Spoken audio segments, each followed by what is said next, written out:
ফিরে এলাম বিরতির পর। এবারে যে খবরের দিকে নজর রাখতেই হয়, এক বিধায়কের উপর আরেক বিধায়কের মামলা।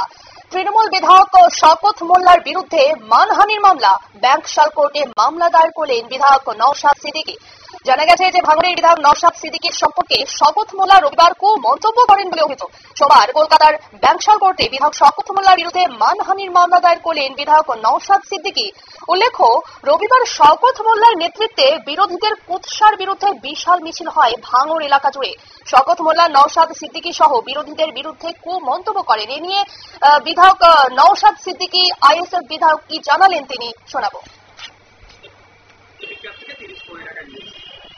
এই মর্মে আমার নামে মিথ্যাচার করছে, পাবলিক ডোমেইন সামাজিকভাবে আমার সম্মানহানি করছে।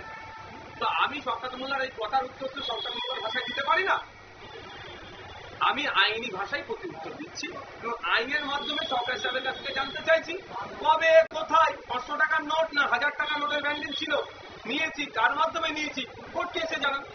আমি ক্রিমিনাল সাইড থেকে মামলা করছি, আমি তার আমার ওনার বক্তব্য আমার মানহানি হয়েছে, সামাজিকভাবে আমার রেপুটেশনে আঘাত লেগেছে, সুতরাং তাকে এসে জবাব দিতে হবে। আইন বিচার ব্যবস্থার ঊর্ধ্বে কেউ নয়, যা তা বলে বেরিয়ে যাবে, আমরা চুপ করে থাকবো নাকি? মিথ্যা মামলা আমার নামে 19টা মতো দিয়েছে, সেটা মাথায় নিয়ে লড়াই করছি। যখন আমাকে মিথ্যা মামলা অফার দিয়ে যখন আমাকে আটকাতে পারছে না, সামাজিকভাবে আমার রেপুটেশন খারাপ করতে চাইছে।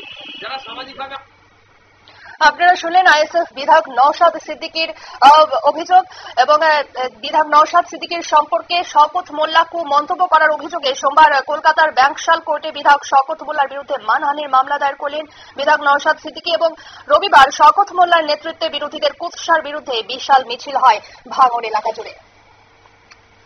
নিয়ে নিচ্ছে ছোট্ট একটি বিজ্ঞাপন বিরতি, সঙ্গে থাকুন।